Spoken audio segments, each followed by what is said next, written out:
So today we're talking to Sung Choi of Coinme, and I'm very excited about this interview because we're going to be talking about adoption of Bitcoin, its growth. We're going to be talking about Coinme, its solutions as ATM, and how to buy Bitcoin or sell Bitcoin anywhere in the world with cash. That is actually huge. I'm really excited about this.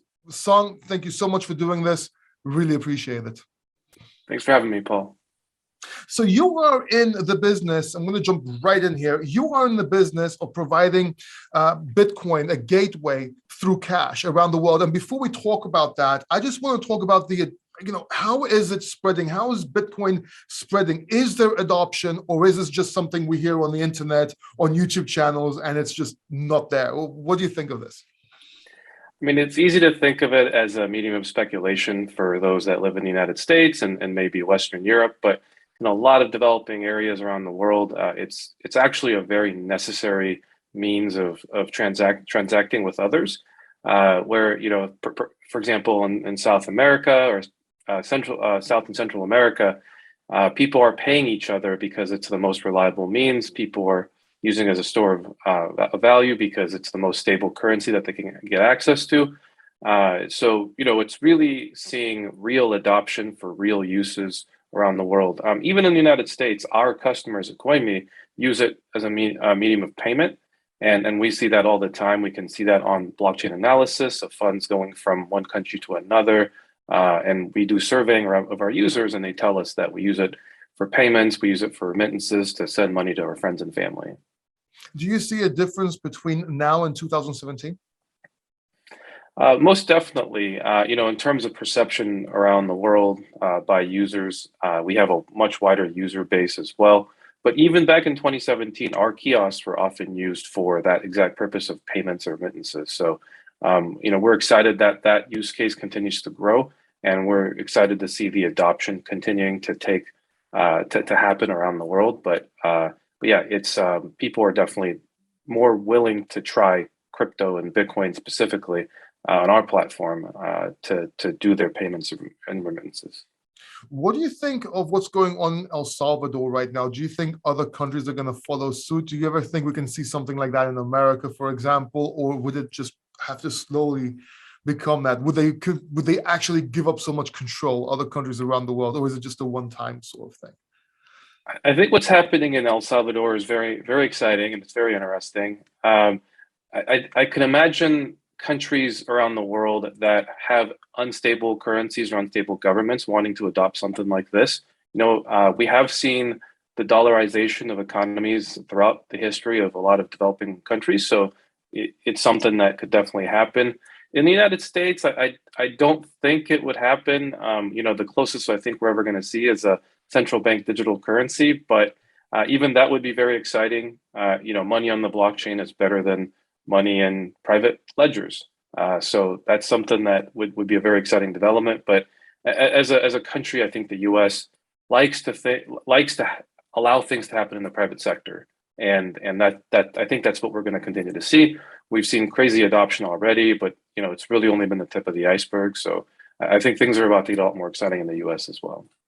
What do you think would decrease this adoption? What could be something that could slow all this down? Well, we're seeing things, the way things are developing in China and India, where countries and governments of countries are saying, we don't want our citizens to use this medium of payments and exchange, and they're trying to exert more control over their citizens. That would be the only way I think you're going to slow this down. But again, that's only slowing down, right? It's not eliminating the adoption. And even China is trying to do central bank digital currencies so that they could maintain control. But anecdotally, what we hear is that people are still holding crypto, using crypto. It's not 100% crackdown in China. People still want to use cryptocurrencies for various purposes. And I think we're going to see this around the world. And the U.S., as I mentioned earlier, likes to let things happen in the private sector. I think there's going to be always strong regulation to ensure that the governments are protecting its citizens, but we're just not going to see that kind of crackdown in the United States. Got you. Yeah. And what do you think could increase adoption? What would it increase? The people that are involved in this industry are already doing a very great job. But the Naturally, one we thing are. I think, Naturally. uh, but I think the one thing that would really serve the industry well is better user experience. Better UI.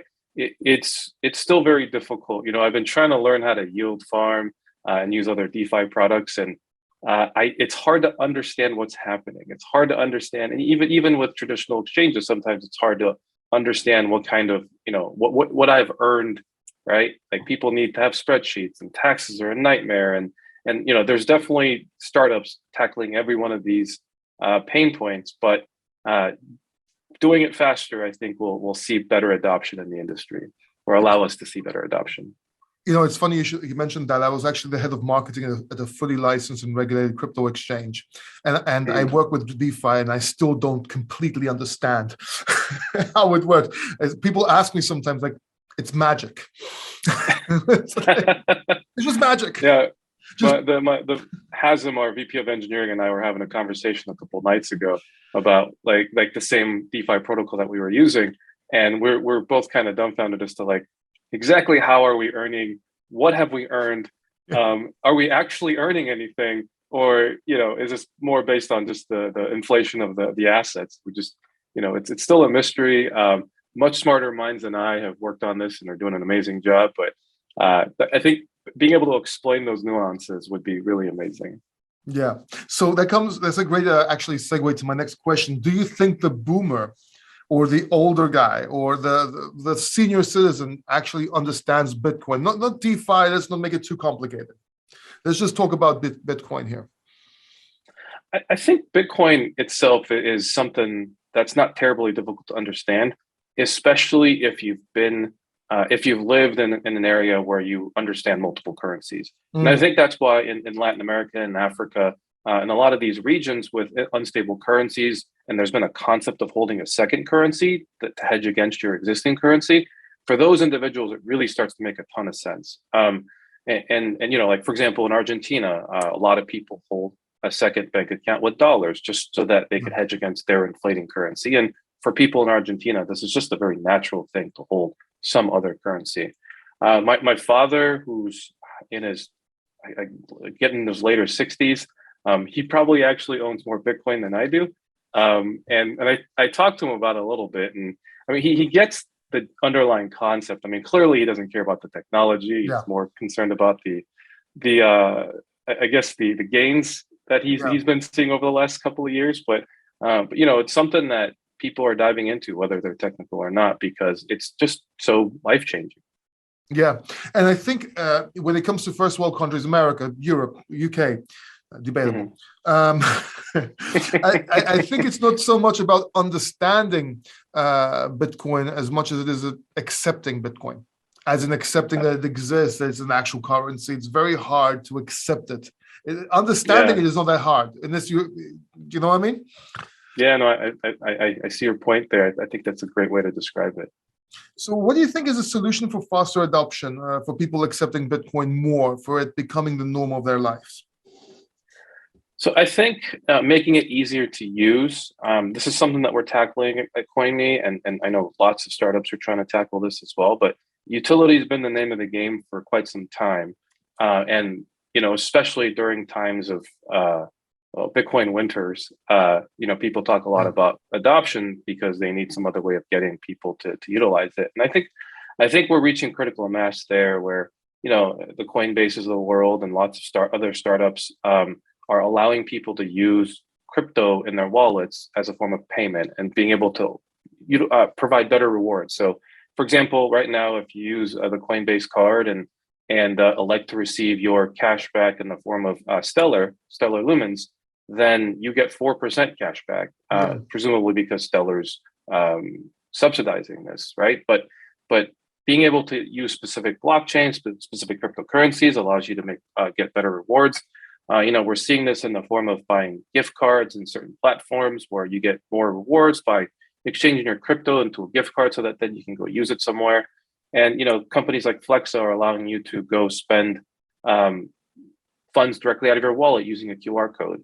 So there's really great ways to be able to spend the crypto that you have on hand, all those crypto gains that you've amassed over the last year or two. At some point it kind of feels like play money as well, right? And I think people are more willing to spend their Doge Yeah. on goods and services if because they've gained so much over the last year or so.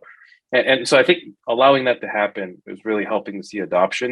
And I think the second part is the yield generation aspect of it, where Mhm. if you're able to earn 8%, 9% versus your bank account, your traditional bank account that's earning, I don't know, 0.05% or whatever it is now.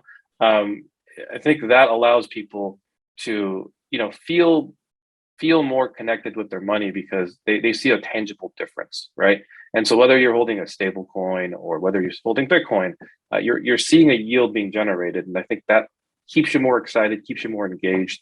And I think that allows you to then have some spending money to go, use it as a form of utility as well. Yeah, yeah, and that's actually a good transition into Coinme, because you are in the business of buying and selling. Well, not buying and selling Bitcoin, but providing a gateway to buy and sell Bitcoin in cash, Mhm. And the question is, how? So it's funny, when I first joined the company, or before I joined the company, I knew our CEO and co-founder Neil, and he was trying to sell me on the concept. And when I first heard about it, I remember thinking, this is a terrible idea. Why would someone want to buy a digital good for using physical means of payment? It's just the two don't really intersect. But it turns out I was very wrong, and clearly I was very wrong because I'm sitting here today working for the company. But I think the main challenge here is, how do people, understanding how do people transact, and what is the form of payment that people utilize to transact, and there's billions of people around the world that today use and live on cash. Whether you're in India or Latin America or even in San Francisco, in the United States, or New York City, there's plenty of places that only accept cash. There's lots of people that only want to transact in cash. And whether it be because you're an immigrant that doesn't have the right, credentials to be able to get bank accounts, or you don't trust the banks, and we're seeing a lot of that out of young millennials or early Gen Zs in the U.S. and around the world. I mean, people are trying to avoid cash and traditional banking establishments, and I think for those individuals, being able to transact with cash is really important. So, kind of understanding that demand, the company first started out with Bitcoin ATMs, and the company operated at one point up to 75 different physical locations, operating our own physical infrastructure. And that was really difficult. There's a lot of Bitcoin ATM companies that are running hundreds, if not thousands, of locations. And I have nothing but respect for the amount of work that goes into doing that and the amount of work that they're putting in to do that. But we decided to take a different approach because the expertise within the company was software and not hardware. Mm. And we said, what if we can enable existing financial infrastructure rather than us having to launch these machines ourselves? And so that's where the idea came from. That's why we worked on the backend API platform. And that's where the first partnership that we launched came from with Coinstar. Coinstar being, I think, about a 40-year-old company, formerly traded on NASDAQ, has about 20,000 locations around the world, might be a bit more now. It just seemed like a very natural partner. And they're based in the Seattle area as well. So it was very fortuitous for us to be able to make a connection with them and form a partnership and start enabling, crypto enabled Coinstar kiosks around the United States. At some point, that'll be around the world. Coinstar has a very large footprint in the United Kingdom, large footprint in France and Italy, in Germany, and a growing presence in Japan. So, How about Greece? Greece. Greece, I don't think Coinstar has a Come on, I footprint, need Greece. I but need Greece. we'll find other partners there as well. But so just for the viewers to understand, hit that like button, by the way, if you're watching this interview. Subscribe down below if you really like these interviews that we're doing here with Coinme, and make sure you check them out. I've got the links everywhere up here.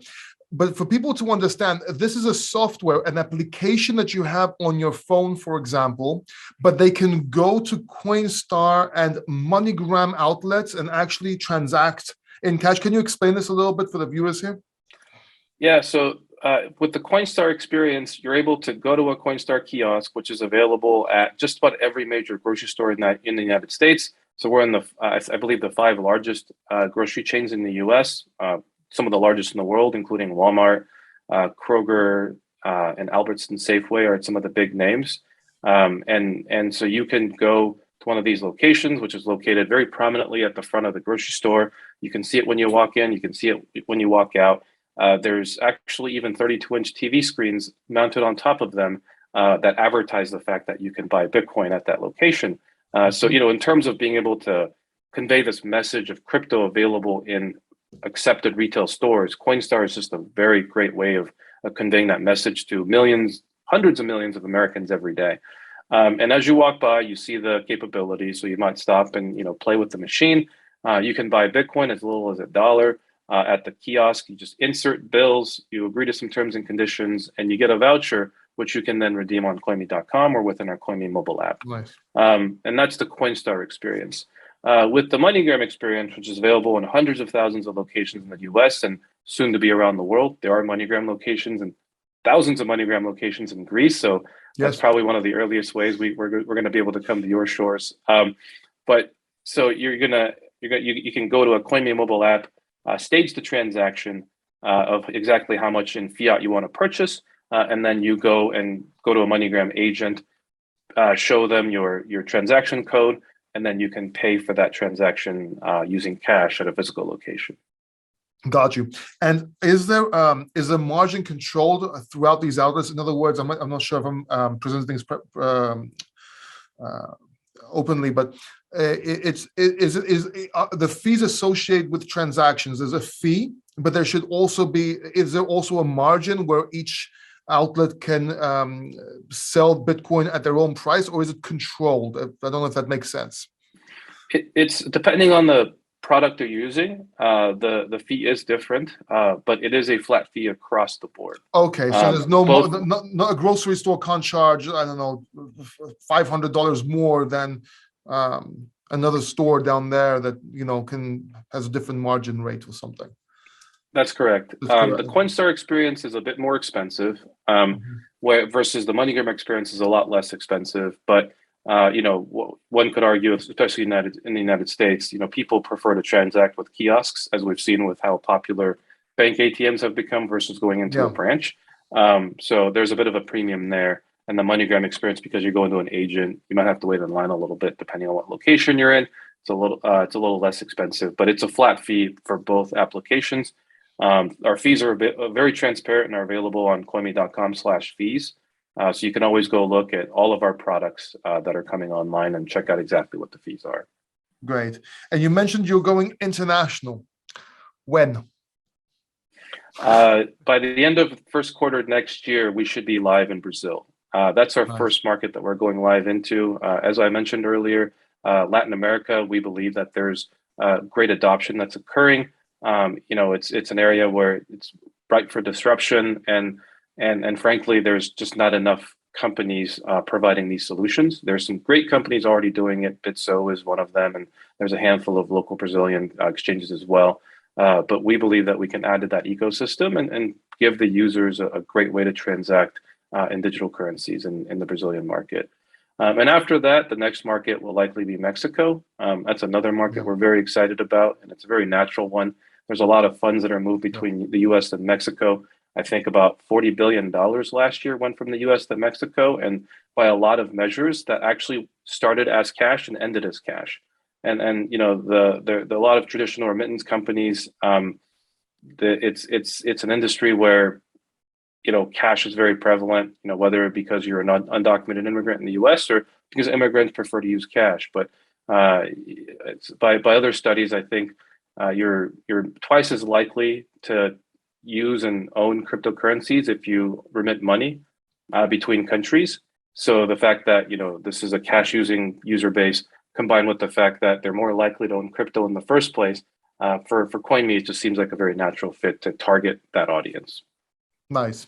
Okay, so let's say January, February comes, and I decide to take a vacation to America, to Dallas, maybe, or New York, depends, with a few Bitcoin in my pocket or my wallet, and I go to a Coinme location. So whether it's MoneyGram, whether it's the ATM, and can I easily transact that amount of Bitcoin if Bitcoin, let's say 140K? each? Most definitely. Coinstar is a one-way on-ramp of fiat into digital currencies, but MoneyGram is bi-directional. And we also have exciting partnerships that I can't mention right now, but Why? in the pipeline, we're close to launching. Okay. But you'll be able to take your crypto and turn it into cash at tens of thousands of very convenient locations in the United States. Nice. And be able to do that easily and cheaper than if you're using a debit card to do Oh, that wow. same Okay. transaction. So we'll be announcing that probably early January. We're very excited about it. So when you take that vacation, we'll make sure that you can use that product. Well, what can you tell the crypto factor that you haven't told anybody else? One piece of news right now, because you're not giving. Come on, you gotta tell me something, son. Come on. It's a very exciting way of transacting. That's all I can really say. Okay. And you'll be able to use multiple currencies, not just Bitcoin. So if you're holding some, extra whatever altcoin that you have, you'll likely be able to exchange that into fiat instantly, instantly, very easily at tens of thousands of locations in the United States.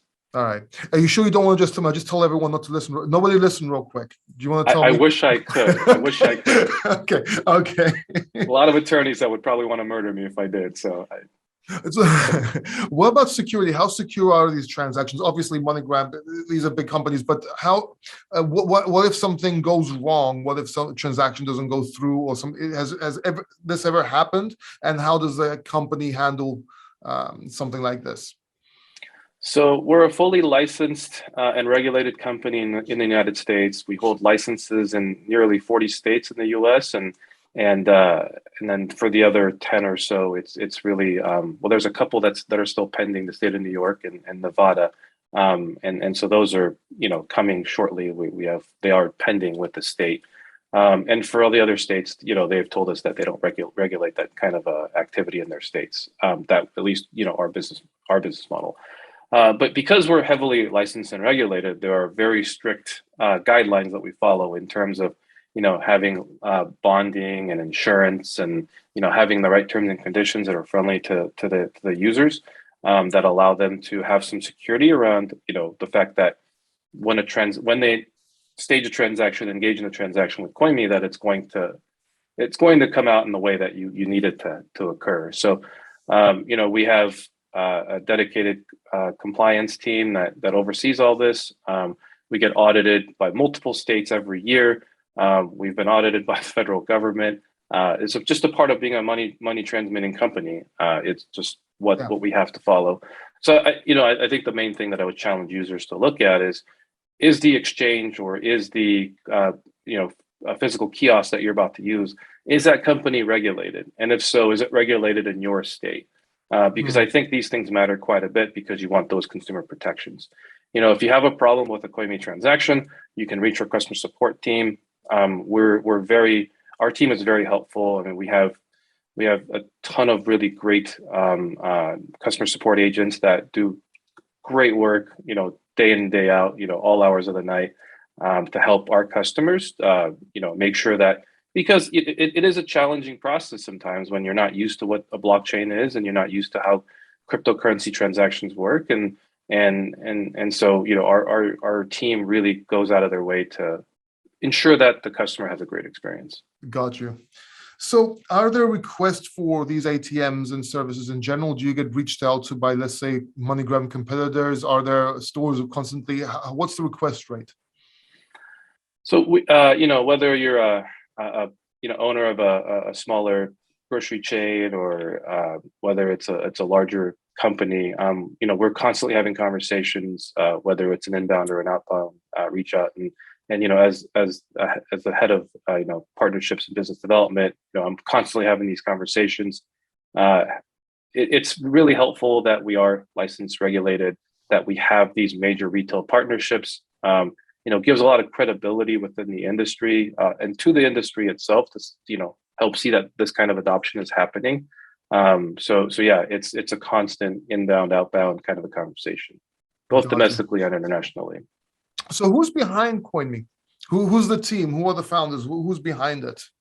Yeah, I joined in 2017, but the company was founded in 2014 by Neil Bergquist and Michael Smyers. And for the first couple of years, it was a very bootstrapped company with just a handful of employees where, it was the Bitcoin ATMs that they launched in the Seattle area. I think when I joined, there were about 7 physical locations deployed. And with a couple of early engineers and also cash logistics individuals that actually picked up hundreds of thousands of dollars in cash from these machines and deposited it in the banks and things like that. It was very hard work that was done by these individuals. And it actually, in my first, I think it was like my second or third month of working for the company, I remember carrying, I think, about $500,000 in cash to our bank.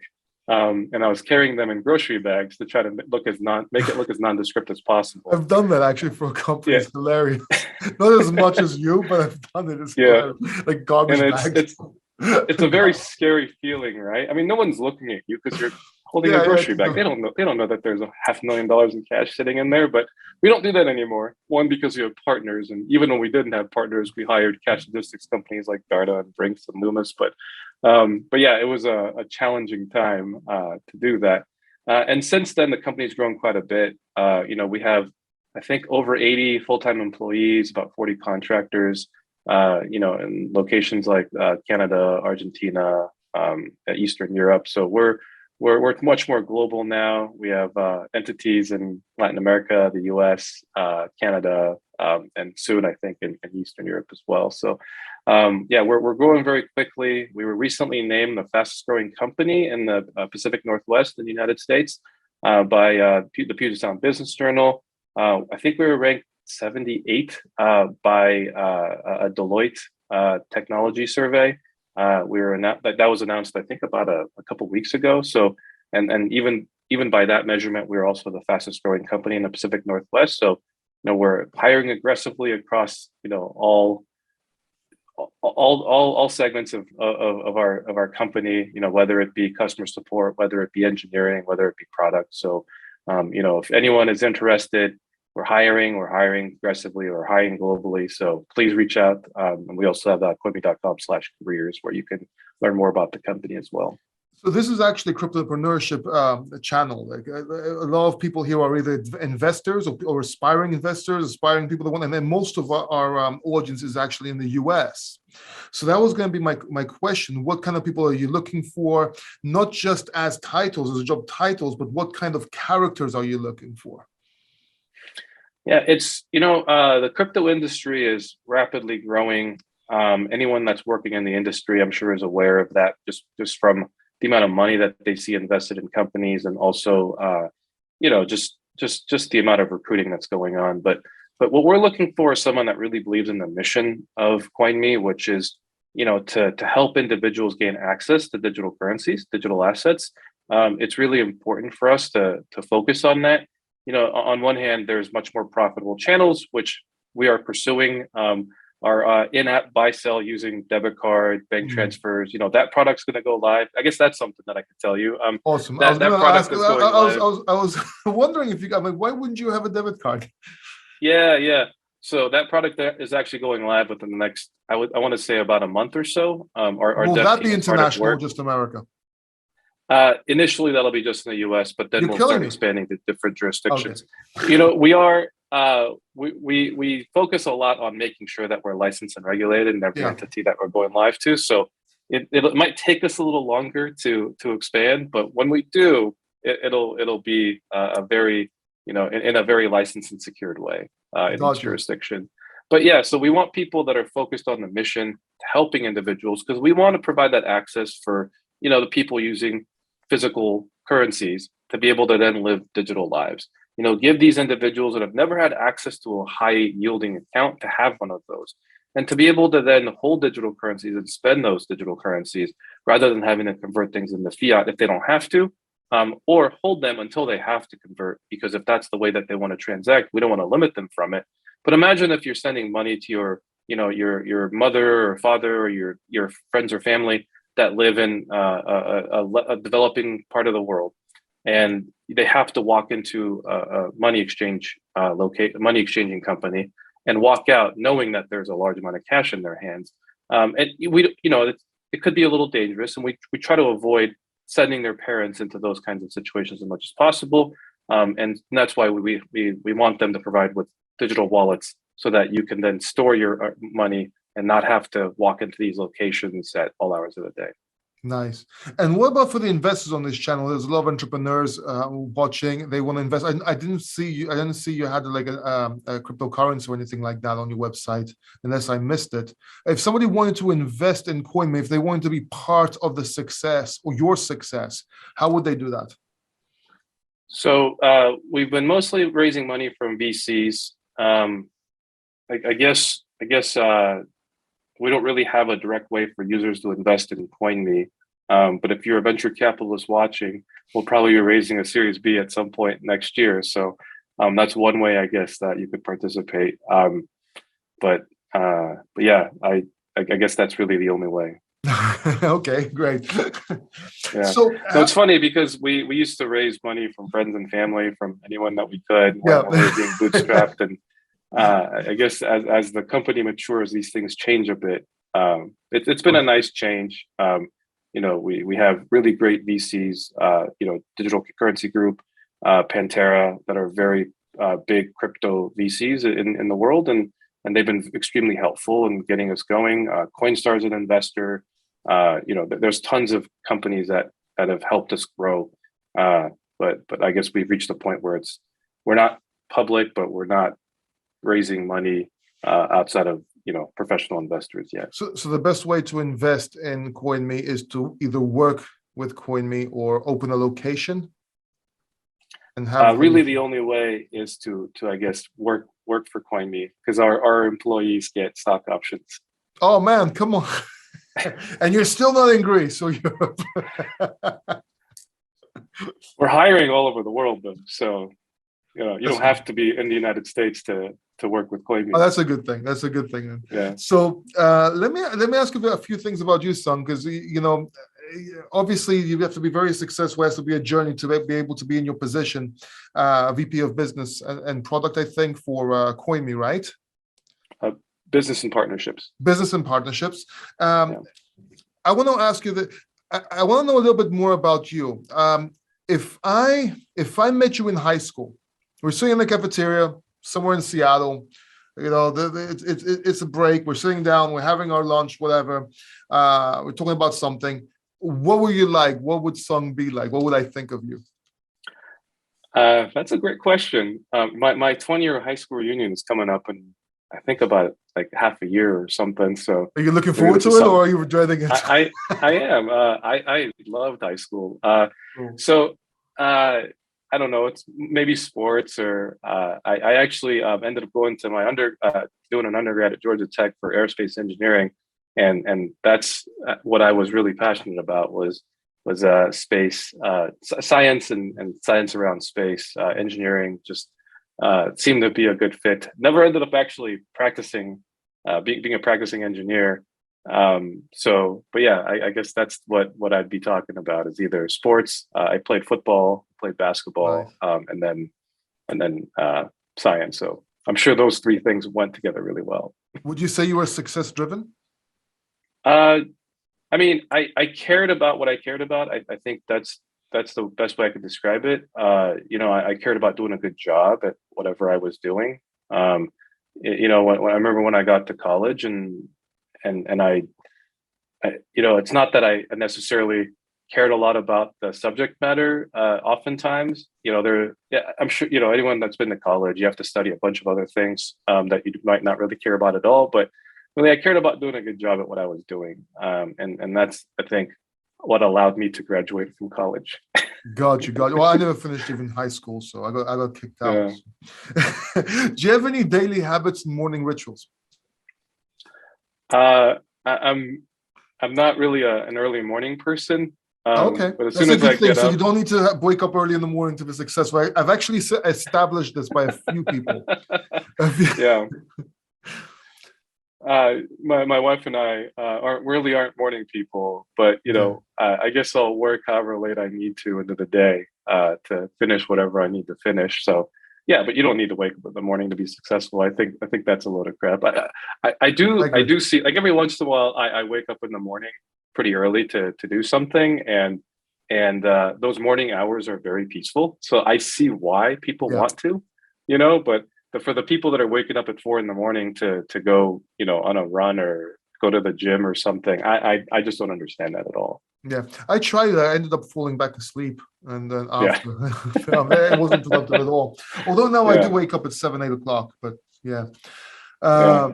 So Do children have something to do with that, or is that I don't just have kids. No, I don't have kids. okay? So I hear when you have I kids, have a that's much something younger that girlfriend happens. though. Uh, So and a yeah. pit bull. So I try to get up Yeah, earlier. dogs too. Fortunately, I used to have a dog that would wake me up pretty early, but he passed away during the pandemic. I'm sorry, man. Of old age. Thank you. He lived a very long and happy life, but we got another dog, and she sleeps in longer than any of us. Yeah, My wife or my dog as myself. well, but that's why I Yeah, try to. But when he wakes up, that's it. It's over. Like yeah, when he wakes up, it's over. Like while he's sleeping, it's okay. He might sleep a little bit more. My girlfriend, my dog gets up later. I get up earlier, get yeah. some work done. But after that, it's over. I can't do anything until once they leave or something. So, so what about hobbies? Do you have any hobbies? I used to, but crypto is kind of all consuming. In the last Of course. couple of years, I think I walk my dog and I read and breathe and drink crypto every day. But recently I've been trying to learn more about DeFi protocols, Yeah. and so that's taken up a lot of my time. In the afternoons and evenings, I'm on my computer trying to figure out how the latest Avalanche DeFi protocol works, or on Solana or something like that. And my wife is like, what are you doing again? Like, come and help me out with, cooking or whatever that Yeah, she's having yeah. to do after her work. And so, inevitably I'll get off the computer and help her a little bit. But yeah, it's just, there's so much to learn. The industry is so quickly evolving. I mean, like the entire NFT industry, seemingly came out of nowhere. A year ago, NBA Top Shot was the only thing anyone knew about. And now it's a multi-billion-dollar industry that just sprung out of nothing. I mean, and then now we hear about the metaverse and how many companies are investing into that. Just to keep up with all this change and innovation has been just it's been taxing, but it's really exciting to watch. One thing I can tell you, Sung, about your wife, I don't know if you like this kind of advice, but if you do a bad enough job at helping her, no, I'm serious, just purposely do a bad job. How did you get into Bitcoin, man? How did you get into cryptocurrencies? Our Neil, our CEO, has a lot to do with it. He, over a few years, I knew him before I joined the company, and he's been kind of evangelizing for almost a decade now. So he really got me the bug to dive in and really get interested. But I remember the first time reading about Bitcoin back in like 2012 or 2013 or something like that. So not real early, but like I remember like I read some blogs and someone was talking about mining, and I remember trying to figure it out, and then telling myself this is too hard. Like I don't want to deal with it. Like I didn't know how to. I think the part that I got stuck on was creating a Bitcoin wallet. I'm like I don't know. I don't understand this. I don't want to know how to learn to do this. I'm just going to leave it alone. Clearly that was a decision I've come to regret years later. Yeah. But one thing that's always stuck in my mind as I joined Coinme was how hard everything in crypto seemed to be, and how easy using a machine to buy Bitcoin was. Because truly it was, push a few buttons, present your credentials, Yeah. and then put money in, and you own Bitcoin. Yeah. So that's an ethos that's really stuck with me within the company. All the partners that I look for, or all the different strategies that we try to come up with as a company. Simplicity and ease of use is really one of the key tenets that we always focus on, because not everyone has a degree in computer science and can figure these things out, right? And we don't want anybody to have to figure these things out to use our products. So it's that part of that journey really, I think, helped me really focus on simplicity and ease of use as a key tenet for our product. Got you. So what's kind of like advice you would give somebody getting into crypto, working in crypto? What's the best advice you can give them? So I think, having an interest in the subject matter and diving in and owning what you know, what you don't know, I think is really important. As a company, we've been hiring some junior level employees, people that are either like right out of college or right out of, like whatever program that they might be in. What really makes people stand out is being able to convey your passion for the industry, and really your knowledge. But it's better to convey what you know and also what you don't know and what you're excited to learn rather than trying to act like you know everything. So I think that's a really important thing, because none of us know everything. And like I'm fully transparent in the interviews with my with anyone that we're interviewing. I let them know, hey, like when I joined the company, I knew little to nothing about Bitcoin, so you don't need to know anything. But I do need to make an accurate assessment of what you do know and what you don't know, but also what you're excited to learn about. And so I think that's a really important thing. But yeah, I think conveying that enthusiasm is always important if you're applying to a crypto company. Got you. So right now, anybody can go anywhere in America, in the MoneyGram, and just buy or sell Bitcoin just using an app. How do they download this app? Tell me a few more things about the company, because I just can't keep on thinking how cool this is. And I'm really sad I'm not in America right now. Oh, thank you. I'm really sad we're not in Greece right now to help provide these services. That'll be really cool. Yeah, so Greece has a need. Believe me, Greece. Yeah. It's not a lot of people, obviously, but we have demand. No, we definitely understand that. Eastern Europe, we know there's heavy cash usage, much heavier than the vast majority of the United States, and it's definitely a jurisdiction that we're looking to expand into. Awesome. But yeah, in the United States, just about every state in the country, I think 48 to be exact, and Puerto Rico as well, you can go to either a Coinstar location or a MoneyGram location to buy crypto. You can use a MoneyGram location to sell crypto and get cash in return. And you can transact through both these channels using the Coinme mobile app. You can either stage the transactions in our mobile app, or you can figure out where the nearest location is, Coinstar location is as well. You can download that in the Apple or Google stores, mobile app stores, or you can go to Coinme.com and we have links where you can download the apps as well. Awesome. I got one more question for you, but is there anything else you would like to add before that one question? It's a really cool question, by the way. Okay. Yeah, as I mentioned earlier, we have the ability to transact in debit cards and bank transfers that are all coming within this year. You're able to also buy and sell additional currencies this year as well. So Ethereum, Litecoin, and a handful of others. We're very excited about offering this service. And then next year, we'll have a handful of great new features coming out as well. So please stay tuned on all the new developments that our company will be pushing out the door. All right. And I have one more question for you. If there was, what's the one question you wish people asked you, whether it's personally or business related, that people seldom ask? One question. That is a great question. That's a tough question too. It's not something I've ever really thought much of. Like, what do you wish people asked about Coinme? What do you wish people asked about you that people don't ever ask or very rarely ask? I guess about Coinme, people rarely ask how the company arrived at Bitcoin ATMs, or cash as a medium of exchange, really. Like, for whatever reason, that's not really asked. People might ask why cash, but like, why Bitcoin ATMs? And it's actually a kind of a funny story that's associated with it. One of the co-founders, Michael, who's no longer with the company, but he was watching the news, and he was really into Bitcoin and cryptocurrencies in general at that time as well. But in Vancouver, Canada, was the very first Bitcoin ATM in the world, which is just a couple hours drive from where we were in Seattle. And he just saw it do so well that he went out and bought 2 Bitcoin ATMs. Just decided, like, he watched that news report and bought the machines, and then realized he had no idea what to do with them.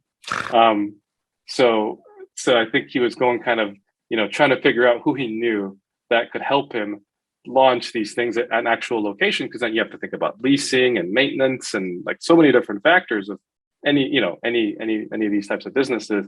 And that's how he and Neil started working together.